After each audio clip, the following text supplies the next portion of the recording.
Euzu billahi mineşşeytanirracim. Bismillahirrahmanirrahim. Esselamu aleyküm ve rahmetullahi ve berekatuhu. Allah'ın salavat ve selamı üzerinize olsun. Bazen özüme fikirleşirəm. Deyirəm, insan biraz dərindən fikirləşəndə adamı dəhşət bürüyür. Yəqin ki, indi deyəcəksiniz, ay molla, yenə nə olub? Biraz açıq danış, biz də bilək. Yəni demək istəyirəm ki, bizim adımız ki insandır, bizim içimizdə hər növ insanlar var. Yaxşılardan başlamış, ta üzdən uzaq, ən qəddar, nainsaf, vəhşi və canavardan da bəlkə pis qəlbli insanlar. İndi mən bu dediyim sözləri sizə izah edib, sizə də öz sözlərimi isbat edəcəyəm. Özünüz də məni təsdiq edəcəksiniz. İlk dəfə Allah Teala biz insanları yaratmaq istəyəndə mələklərə dedi, mən yer üzündə bir məxluq və ya xəlifə yaradacağam. O vaxt mələklər dedi, sən yer üzündə yenidən qan tökənlərmi yaratmaq istəyirsən? Mələklər Allah Teala'ya dedilər ki, Allah Teala biz insanlardan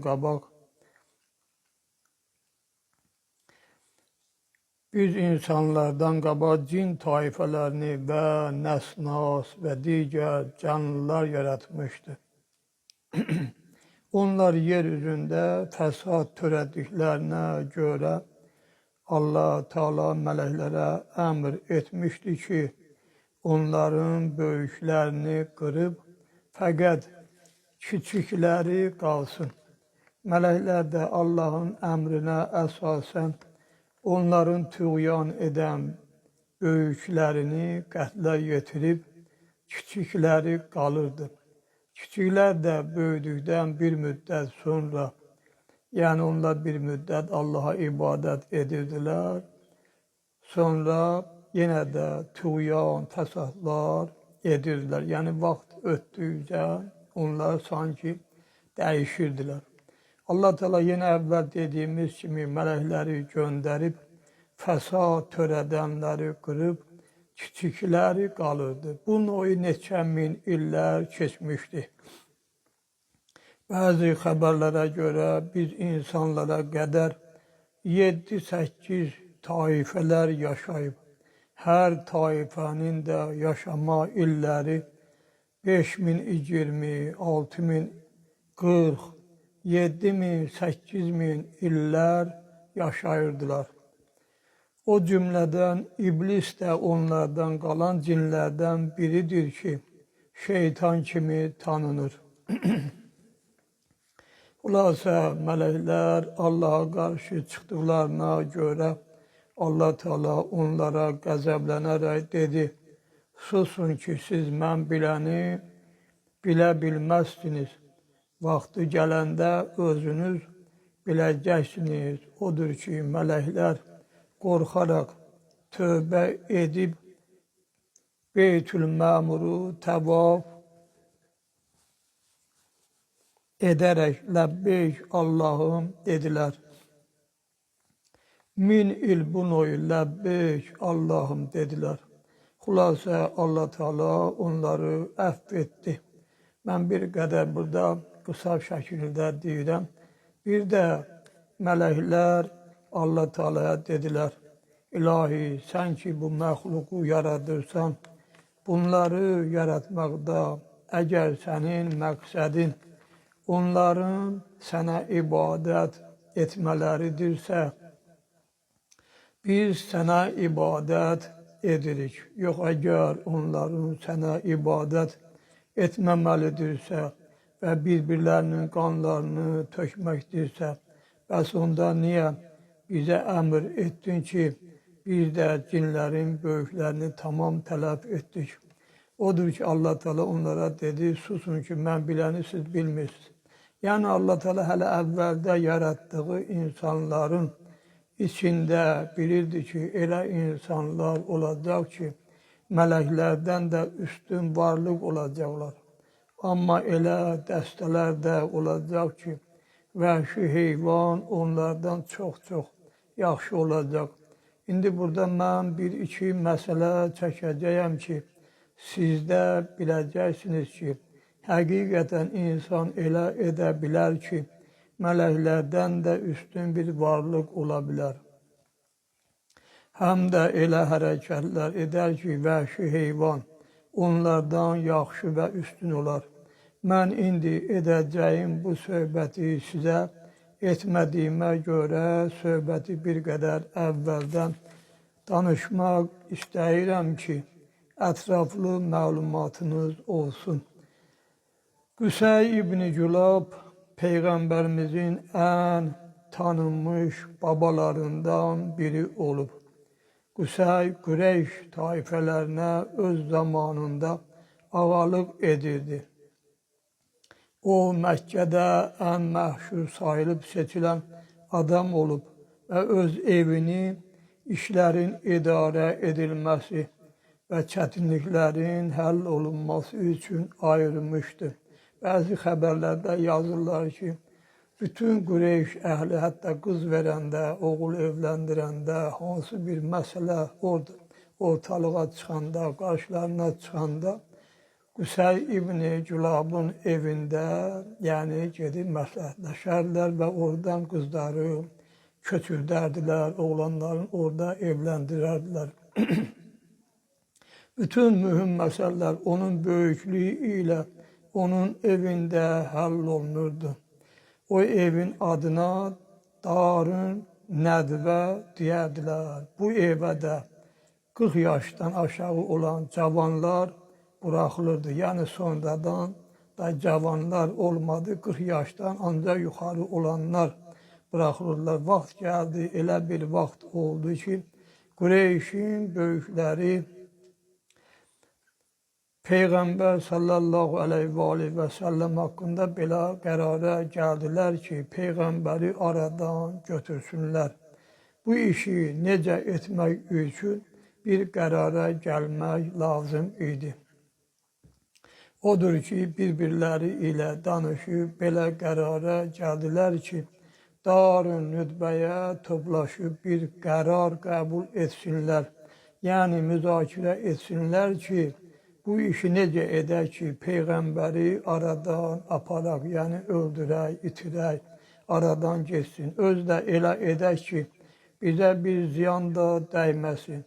Bu işdən ötəri Darun Nədvəyə 40 nəfər toplaşdı. Deyilənlərə görə şeytan da Nəcd tayfasından, əhlindən olan bir kişi qiyafəsində gəlib məclisə daxil oldu. Mən daha qısa deyirəm, o bir qədər yaşlı görsənirdi. Dedi, sizin bura toplandığınızı bilib, özümü bura çatdırdım ki, bəlkə sizə bir yaxşı, xeyriniz olan fikir söyləyə bildim. Əvvəl sözə Əbu Cəhil başladı. Dedi, Muhammed bizim aramızda böyüdü. Sonra düzgünlüyünə görə onu əmin adlandırdık, yəni etibarlı bir insan. Məqama çatdıqdan sonra nübüvvətlik iddiası etdi, yəni peyğəmbərlik iddiası etdi və dedi, səmalardan mənə xəbər gətirirlər. Sonra bizim alimlərimizi ağılsız adlandırdı. Allahlarımıza nalayiq sözlər dedi.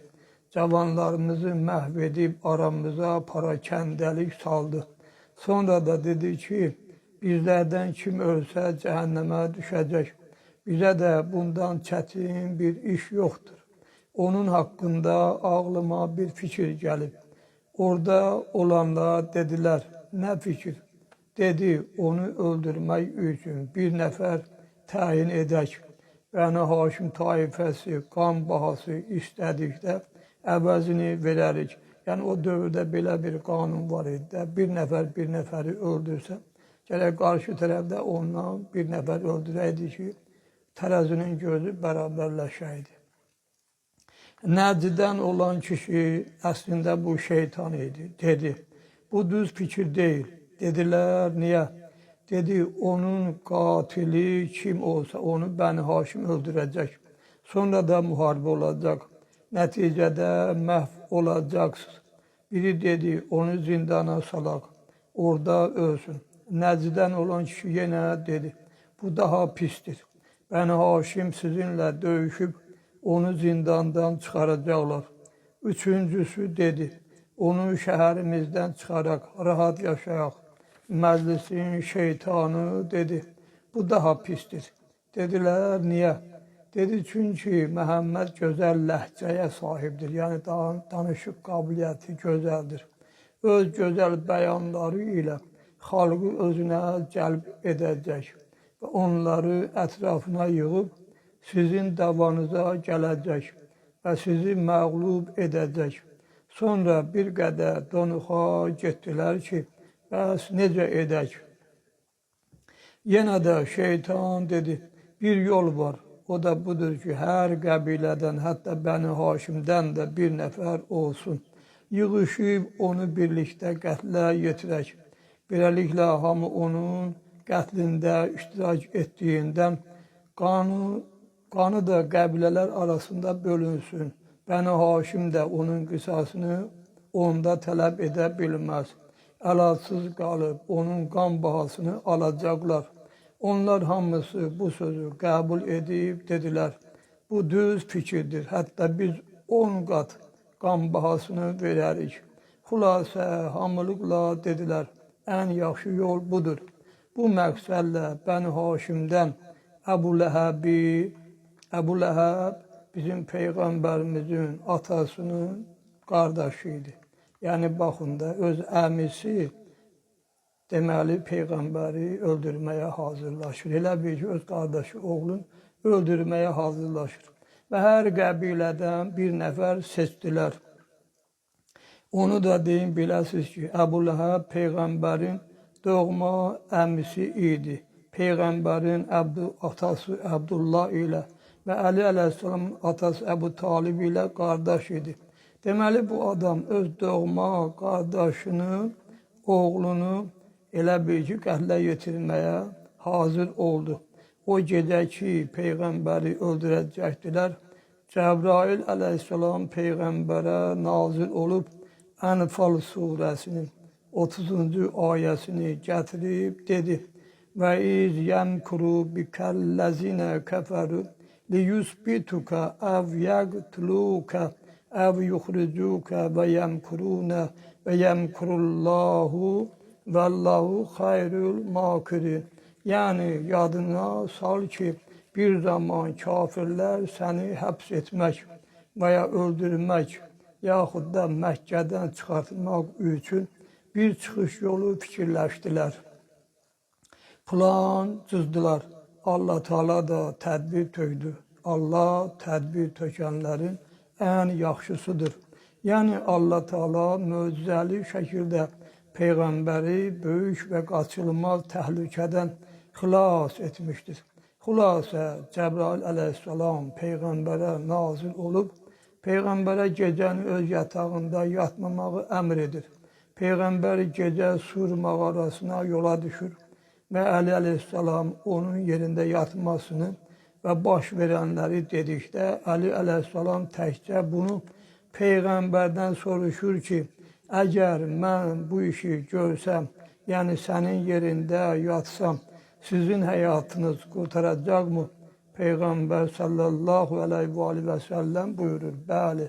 Sonra Əli əleyhissalam heç bir söz demədən bu işə razı olur və gedib Peyğəmbərin buyurduğu kimi onun yerində uzanaraq Peyğəmbərin yaşıl əbasını da üstünə çəkir ki, kənardan baxanlar elə bilsinlər ki, Peyğəmbərin yerində uzanan hələ Peyğəmbər özüdür.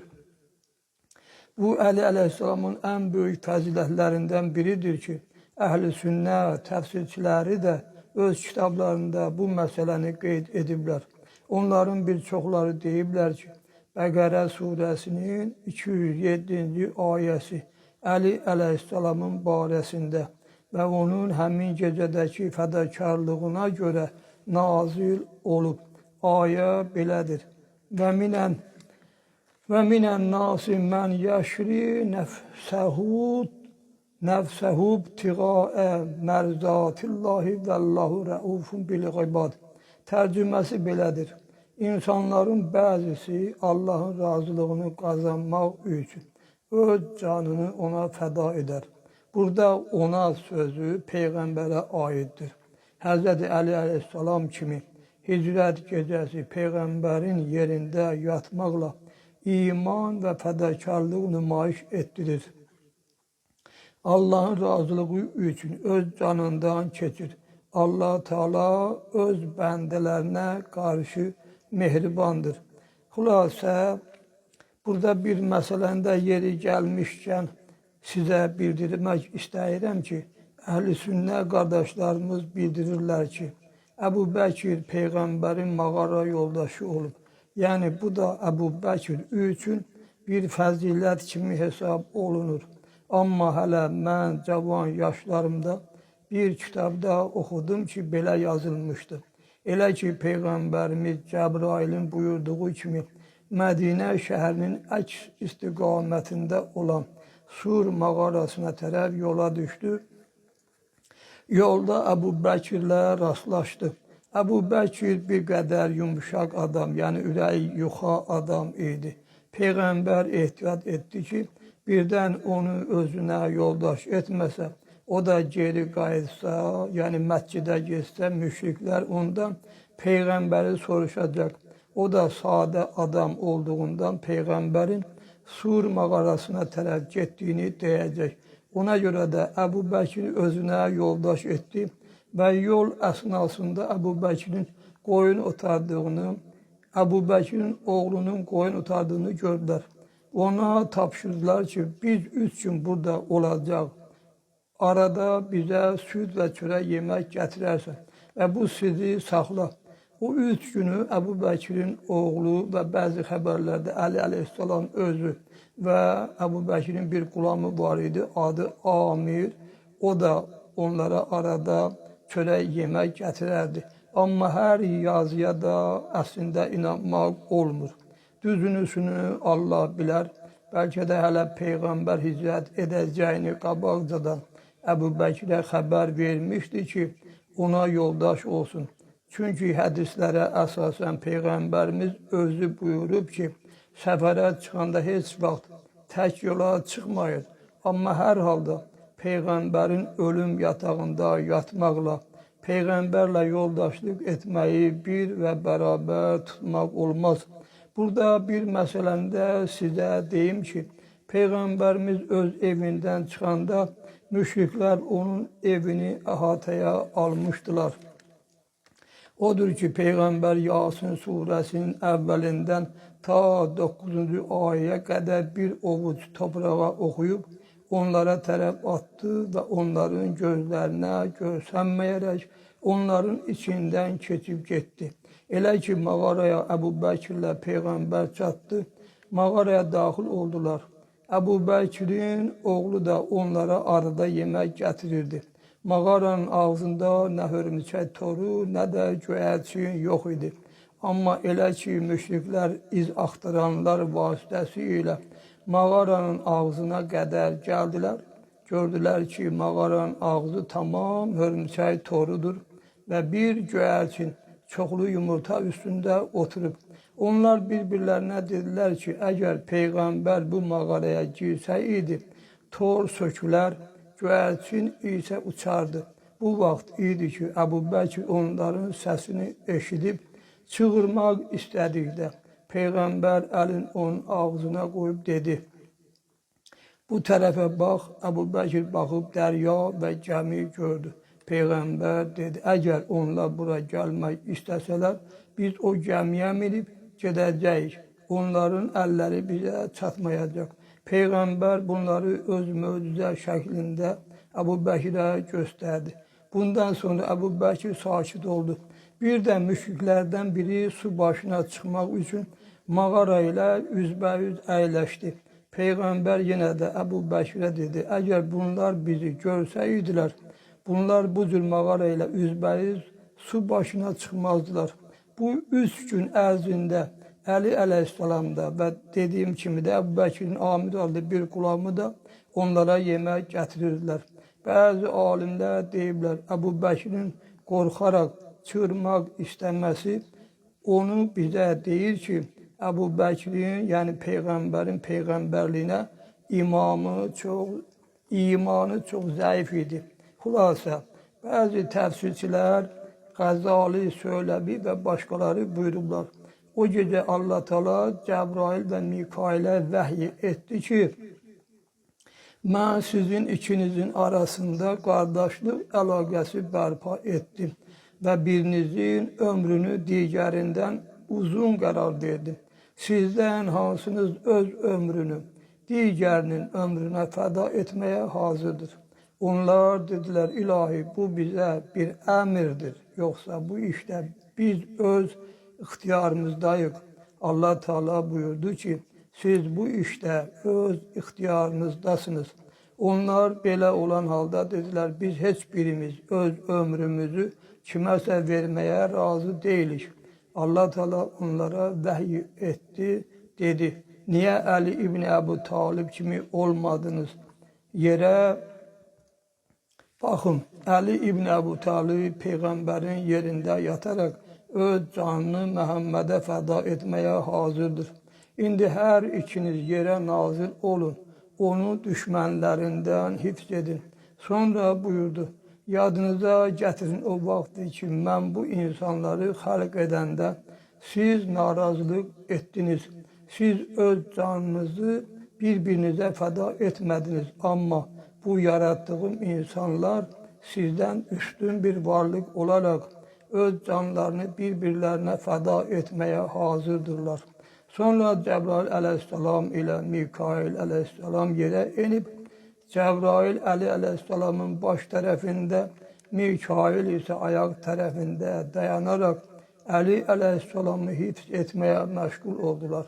Bu vaxt idi ki, Cəbrail əleyhissalam dedi, bəh, ey Əli, Allahın öz mələklərinə fəxr etdiyi şəxs sənsən. Odur ki, biz də gərək Allahın bütün istəklərinə canımızla, başımızla razı olaq ki, Allahımız bizimlə mələklərə fəxr etsin. İlərdə dedim ki, Allah Teala biz insanları yaradıb, amma içimizdə elə insanlar var ki, elə edə bilirlər ki, mələklərdən də özlərini üstün səviyyəyə ucalda bilirlər. Amma elələri də var ki, vəhşi heyvanatdan da pisdirlər.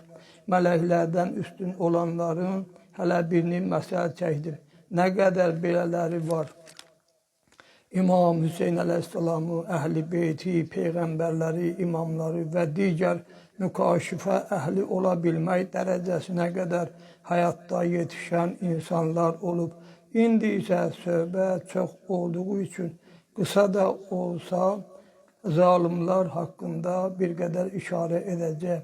Uzağa getmirəm, Kərbəla hadisəsini misal çəkmək olar. Görün nə qədər daş ürəkli insan demək olmaz. O balaca uşaqların, qadınların nə günahları var idi. Onlara o noyu zülm etdilər. Hətta axırda əmr verdilər ki, şəhərlərin üstündən at çapsınlar. Özü də atlarının ayaqlarının altında vurulan köhnə nalları söküb, təzə dəmirdən nal vurdular ki, onların cəsədləri əzi olsun. Amma bəzi xəbərə görə bir şir nərirdəyə onların qarşılarını kəsdi. Onlara mane oldu. Sonra o məlumlar gedəndən sonra çölün quşları onların üstündə qanad-qanada verirdilər ki, onların cəsədləri istidən bişməsin. Onların cəsədləri, yəni kölgə olsun. Hələ indinin özündə ölkələri ələ almaq iddiasına düşənlər Hey istəyirlər ki, fəsad törədib, insanları qırıb azalsınlar.